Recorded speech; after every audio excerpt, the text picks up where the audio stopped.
Entonces vemos que después de intentar rescatar a los hijos de Israel del cautiverio de Egipto, pues ¿qué hizo Moche? Huir al desierto.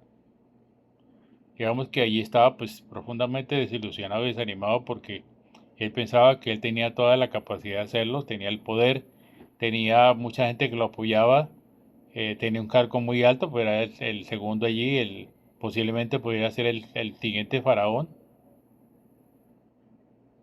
Pero allí, cuando se fue al desierto, pues él estaba desanimado. En todos estos años en el desierto, pues Moshe se vio obligado a pues, abandonar la perspectiva de una gran carrera, ¿no? Digámoslo así, ¿sí? De ser un gran líder, de ser alguien que fuera admirado, de ser alguien que fuera galardonado. Eh, entonces, esto es lo que sucede con aquellos que hemos sido llamados al liderazgo, al servicio mejor, que tenemos que pasar por procesos y a veces pensamos que el tiempo pasa y como que nada sucede. Pero no, el Eterno todo lo tiene bajo control, ¿sí? Así como eché 40 años en el desierto, el Eterno lo que tenía era que derrumbar en Moche toda ambición. Si en él había ambición de ser un gran líder, de ser un gran hombre, de ser un hombre admirado, de ser un hombre que su nombre pasara a la historia, pues el Eterno quería desaparecerla. Y es lo que el Eterno hace con nosotros. Nos tiene que llevar al desierto. Y solo después de cuando cumplimos el tiempo es cuando viene la zarza, es cuando viene el encuentro con el Eterno. Es cuando el Eterno dice, tú eres eso, tú eres una zarza, pero yo puedo arder dentro de ti, no te voy a consumir. Necesito arder dentro de ti, pero yo soy el que arde. Yo soy el fuego, tú eres la zarza. Y es eso. Entender eso es muy hermoso, porque nos trae mucha libertad y nos trae el verdadero camino para poderle servir al Señor cuando nos damos cuenta de que no somos nada, no tenemos nada y no podemos hacer nada. Entonces, cuando ya tiene 80 años, él se considera listo, pero ¿para qué? No para ir a rescatar al pueblo de Israel. Se considera listo para morir, porque en el Salmo 90 dice eso. La edad del hombre son los 70 y en los más robustos hasta los 80. Él dijo, llegué a los 80 años, pero hasta ahí, no hay más. Él estaba listo, era, pero para morirse. Y es el proceso que el Eterno nos tiene que llevar a cabo en nosotros. ¿Sí? Entonces, cuando Moshe pensaba ya que estaba acabado, que estaba a punto de morir, repentinamente dice que Moche fue más lejos, en el monte, y allí contempló una zarza que ardía y que ardía sin consumirse. Y cuando él fue a ver esta gran visión, ¿por qué la zarza no se quemaba? Es como cuando el Eterno lo llama de medio de la zarza y habla con él. Entonces así nos pasa a cada uno de nosotros. Cuando el Eterno nos hace un llamado, Él nos tiene que procesar. Y cuando ya nos ha procesado y ha matado en nosotros lo que tiene que matar, es cuando Él nos llama y nos hace entender que no somos nosotros los que ardemos, es Él en nosotros el que arde, es Él el que provoca en nosotros un avivamiento, es Él el que provoca en nosotros vida, produce en nosotros vida y vida en abundancia, ¿sí? Por eso de Abarín 33, Moshe habla del Eterno como aquel que moraba en la zarza, o sea, que vino a ser morada en la zarza. Él entendió lo que el Eterno quería hacer. Él entendió que el propósito del Eterno era morar dentro de la zarza, que podía arder y que simplemente él era esa zarza, Moche era esa zarza y el Eterno era el fuego que ardía. Entonces, lo que el Eterno quería era que Moche se olvidara de sus propias acciones, de su propia fuerza, de su propio, eh, de su propia conocimiento que tenía, ¿no? Que había adquirido allí en los 40 años que vivió dentro de la casa del faraón. Y así es, nosotros hemos vivido mucho tiempo dentro de la casa del faraón y creemos que porque tenemos cierto conocimiento podemos hacer algo para agradarle al Eterno y nos damos cuenta de que definitivamente no podemos hacer nada. Que Él lo hace en nosotros es distinto. Entonces, así como Moche fue llamado y vuelto a Egipto otra vez para que sacara al pueblo de Israel de cautiverio, y entendiera que el propósito de sacarlo era el único propósito que había era que al sacar el pueblo de Israel tenía que llegar al monte, ¿para qué? Para que volvieran nuevamente al Eterno. Así que la intención del Eterno no era rescatar solamente al pueblo de la persecución de Egipto, sino llevarlos a sí mismo al monte, para que fueran uno solo con él. Entonces es importante que veamos estos aspectos positivos de la palabra porque es la salvación del Eterno, es la Yeshua del Eterno. Muy poca gente ve realmente la intención del Eterno en lo que es la salvación. A veces la gente piensa que la salvación únicamente consiste en ser liberados del infierno. Sí, es como los que compran la lotería. Cuando pasa el lotero le preguntan en qué cayó la última. Andan buscando es como únicamente no piensan en el número grande completo de que se lo ganen todas las loterías, sino que como que liberen la inversión. Y así pasa con esta gente, ¿no? Hay gente que piensa que únicamente con que sean liberados del infierno ya basta. Hay gente que, como dice que la obra nuestra va a ser pasada por fuego, pero vamos a ser salvos. Pues no importa, si nuestra obra es de madera de no hojarasca, pues no importa, lo importante es que somos salvos. No, eso no es lo importante. Yeshua dijo que hiciéramos tesoros en el cielo. ¿Para qué? Pues para vivir con esos tesoros en el cielo. Y dice que la obra nuestra va a ser pasada, y si la pasada por el fuego, y si la obra nuestra es de oro, plata, piedras preciosas, pues lógico, con el fuego va a brillar, vale un brillo más abundante.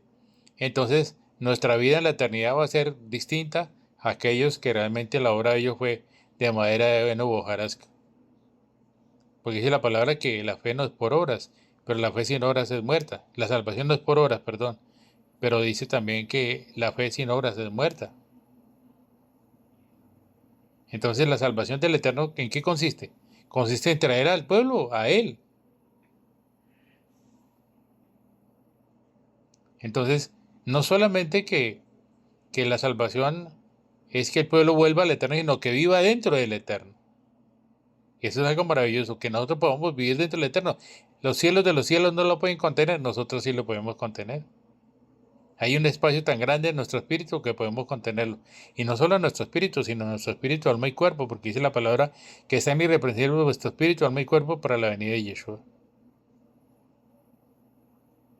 Entonces, la intención que tiene el Eterno en la salvación a través de Yeshua, ¿en qué consiste? Consiste en llevarnos a nosotros como su pueblo, el pueblo de Israel, su pueblo escogido, llevarnos a sí mismo, a Él mismo, y aún más dentro de sí mismo, que es algo maravilloso. Entonces, según el cuadro aquí que vemos del libro de Shemot, Elohim lo hizo todo. ¿Para qué? Para sacar al pueblo del cautiverio de Egipto y llevarlos a sí mismo en el monte en el desierto. Esa es una tipología de lo que Él hace con nosotros. Él nos libera de la esclavitud que tenemos nosotros del viejo hombre, hace que un nuevo hombre crezca dentro de nosotros conforme a la imagen de su Hijo, para que Él pueda vivir en nosotros y nosotros podamos vivir en Él. Ese es el propósito. Entonces, lógico, tenemos que pasar por un proceso, así como el pueblo de Israel, que cruzó el Mar Rojo, que pasó por el desierto, que estuvo en las aguas amargas de Mara, que todo el recorrido que hizo, sin embargo, el Eterno lo sostuvo siempre, Él proveyó agua y alimento, que era el maná, suficiente para que el pueblo de Israel pudiese pasar por este proceso. Lo mismo pasa con nuestra vida. El Eterno nos lleva a procesos, pero oye, Jesús decía que por nada estuviéramos afanosos, porque el Eterno está en control de todas las cosas. Y el Eterno quiere hacernos bien. Y tiene que pasarnos por proceso lógico porque el viejo hombre tiene que morir. El viejo hombre no puede entrar a disfrutar de la tierra prometida.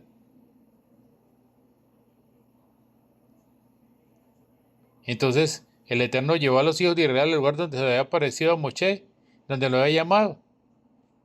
¿Sí? Es un proceso en el cual el Eterno nos tiene que llevar a nosotros a lo mismo, a comenzar un tiempo de proceso, de formación, de regeneración, de entender que el viejo hombre no tiene parte en este asunto, que es un nuevo hombre que se está formando y está forjando dentro de nosotros. Por eso el Eterno dijo, dígale a Faraón que deje ir a mi pueblo a celebrar fiesta en el desierto. Entonces debemos celebrar al Eterno. El Eterno desea que su pueblo fuera a ese monte a festejar con él. Nosotros debemos ir a ese monte Oreb a festejar con él y darle gracias porque el proceso que estamos viviendo, agradecidos en todo siempre. ¿Ve?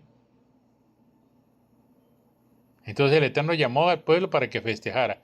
Nos llama a nosotros para que festejemos, para que vivamos en ese Shabbat perfecto y completo de disfrute, de gozo, de deleite.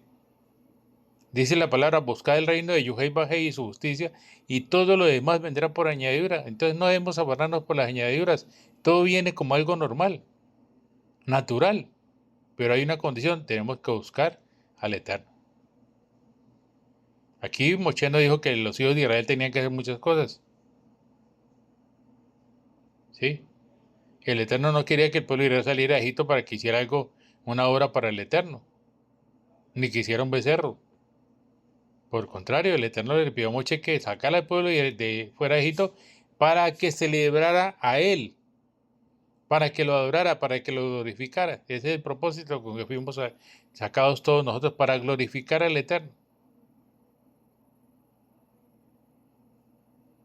Entonces, vemos que el Eterno, cuando lo llevó al monte, pues la intención era, lógico, de que el pueblo entendiera que las intenciones que tiene el Eterno eran buenas, pero que había un obstáculo y era que lo que había allí era hombres nacidos de la carne, el viejo hombre, el pueblo de Israel salió de Egipto, mas Egipto no salió del corazón del pueblo de Israel, y ese tenía que morir, ese Egipto tenía que morir en el pueblo de Israel. Entonces, vemos que inicialmente, lógico, la intención del Eterno quería mostrar que vemos en el capítulo 19, no había relámpago, ni tinieblas, ni sonido de chofar ahí en el monte. Digamos que el ambiente era agradable y tranquilo.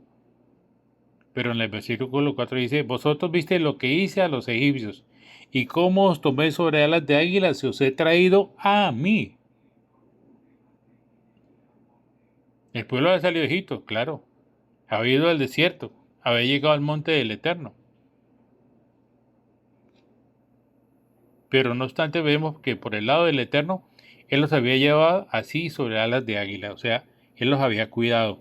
Ellos han tenido que pasar, todo el trayecto que pasaron fue de una manera sobrenatural. Entonces, después de que el Eterno se compara con esa gran águila, el Eterno continúa y le dice al pueblo que serían, le da algo muy especial, y es que el pueblo entienda que el Eterno quería que su pueblo fuera una posesión personal para él. ¿Sí? Que digamos que lo que es los 10 mandamientos, las 10 palabras, es un contrato matrimonial, una ketubá. Pero esa ketubá no funciona para el viejo hombre, por eso Moshe tuvo que romper esas tablas, porque no funciona para el viejo hombre. La ketubá era para el nuevo hombre. ¿Sí? El Eterno quería que fuera su posesión personal, que ellos serían para él.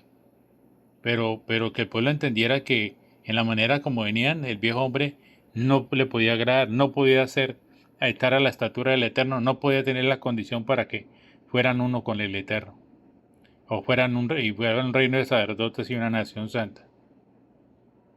Entonces, digamos que esta es una palabra de ley o una palabra de gracia.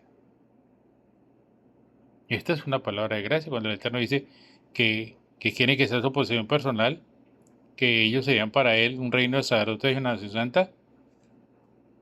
Es una palabra de gracia, o en realidad es una palabra de amor expresada por gracia. Y esto es hermoso. Pero si el pueblo que estaba allí tuviera el nivel para recibir ese contrato matrimonial y aceptarlo, si fuera un pueblo completamente distinto, un pueblo espiritual, habrían reconocido su condición. Habrían dicho, Señor, te damos gracias por tu misericordia. No la merecemos. Todo lo que podemos hacer es darte gracias por ella. Entender que lo que eran ellos no tenía la capacidad para hacer esa nación santa, ese pueblo escogido, ese reino sacerdotal. Pero ¿qué pasó no obstante, cuando los hijos de Israel oyeron lo que el Eterno le dijo a Moisés? ¿Qué dijeron ellos? Nace Benisma. Haremos todo lo que el Eterno ha hablado, lo haremos. Y esto nos indica que, pues nos habla de que el corazón del pueblo no era uno con el Eterno. No lo conocían. Porque el viejo hombre, el hombre de la carne, no conoce las cosas del Espíritu.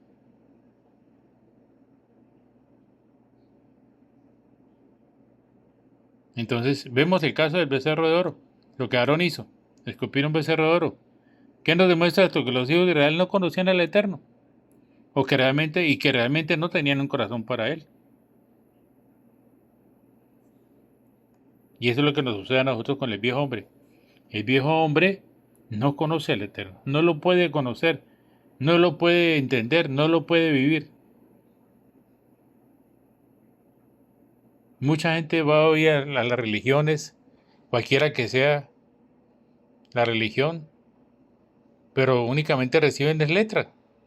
Y es letra muerta, porque si no va con el Eterno, si la palabra no va revelada, pues no funciona porque es letra muerta. Entonces se convierte en tradición, se convierte en costumbre, se convierte en que van a buscar al Eterno por lo que Él les da, no por lo que Él es. No pueden conocer al Eterno, no lo pueden amar porque lo aman porque les da, no por lo que Él es. Entonces, pues es lógico, como el pueblo no conocía al Eterno, ni siquiera ellos mismos, pues el Eterno cambió de actitud y esa actitud fue en contra, un cambio de ambiente. Pero el Eterno le dijo a Moisés que él vendía una nube espesa. Y también el Eterno los exhortó a que se santificaran, a que lavaran sus ropas, que observaran los límites, que no podían pasar, había límites. Para el viejo hombre hay unos límites, para el nuevo hombre no. Dice en el capítulo 19, guardaos, no subáis al monte ni toquéis sus límites. Cualquiera que tocar el monte seguro morirá.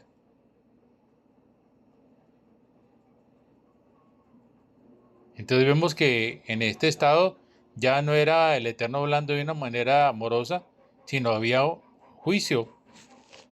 En el verso 16 vemos que dice, aconteció que al tercer día, pongamos la atención a esto, dice que aconteció que al tercer día, viendo la mañana, vinieron truenos y relámpagos y espesas nubes sobre el monte, y sonido de bocina muy fuerte, y se estremeció todo el pueblo que estaba en el campamento.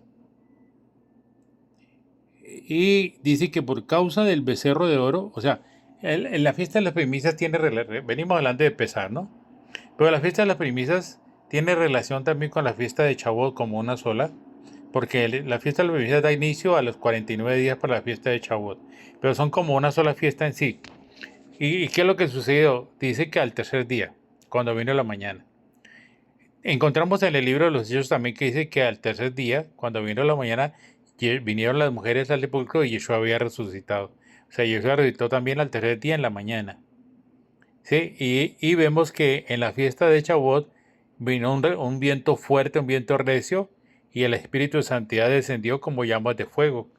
Entonces, otra cosa interesante acá es que dice que por causa del becerro de oro, como 3.000 personas murieron. O sea, cuando vino Moche cogió el becerro, lo fundió y lo mezcló con arena con agua, y se lo dio a beber a todos los israelitas. Esto nos habla de la ley de los celos. Entonces, ¿cómo se dieron cuenta quiénes eran los que realmente habían cometido la falta? Aquellos que la ley de los celos aplicó. Dice que una persona cuando ha cometido un adulterio, la mujer cuando ha cometido adulterio, y el hombre siente celos de eso, va al sacerdote y el sacerdote le da las aguas del juicio. Y las aguas consisten en que si ella cometió la falta, las aguas dentro de ella producen que su barriga, su estómago se inflame y sus nalgas se caigan. Y esa es la forma como el pueblo de Israel, la tribu de Leví que estaban allí, ellos fueron los que fueron y dijeron, nosotros estamos con Moche. Fueron casa por casa o carpa por carpa donde estaban, habitación por habitación donde estaba el pueblo de Israel, y todos aquellos que tenían su barriga inflamada y su nalga caída, como dice la palabra, eran los que habían sido parte de la idolatría con el becerro de oro, y esos los que murieron. Y lo más tremendo es que dice que como 3.000 murieron. Pero mira lo que sucede en la fiesta de Shavuot, que dice que vino al tercer día un viento, vino un viento recio en la mañana, y en la fiesta de Shavuot, ¿no? Y dice que vino un viento recio y se llenó toda la casa, y de la presencia del Eterno, de la Shekinah del Eterno, vino el Espíritu de Santidad como llamas de fuego, y todos salieron. Y dice que ese día Pedro y todos los que estaban con ellos compartieron la palabra allí, el gran avivamiento que hubo, y dice que los primeros que aceptaron, que los primeros judíos que aceptaron que Yeshua era el Mesías fueron como 3.000. O sea, tiene una relación lo uno con lo otro, ¿no? O sea, allí hubo muerte para la de la carne en el monte Sinaí con los relámpagos y con lo que sucedió con el becerro de oro, pero allí en la fiesta de Shavuot, en el mismo sitio, lo que sucedió fue la venida del Espíritu de Santidad y un avivamiento donde las primeras personas que llegaron a los 3.000. Entonces, es bonito poder entender qué fue lo que sucedió allí con ellos, ¿no? Entonces, espero que logremos entender cuál es el propósito del Eterno en nuestra vida, qué es lo que el Eterno quiere con nosotros, que le permitamos al encontrar el verdadero camino, Yeshua es el camino, la verdad y la vida, nadie viene al Padre sino atrás de mí, que podamos entender esto y dejemos que el Eterno haga su obra en nosotros y hagamos lo que nos corresponde hacer. Bendiciones para todos.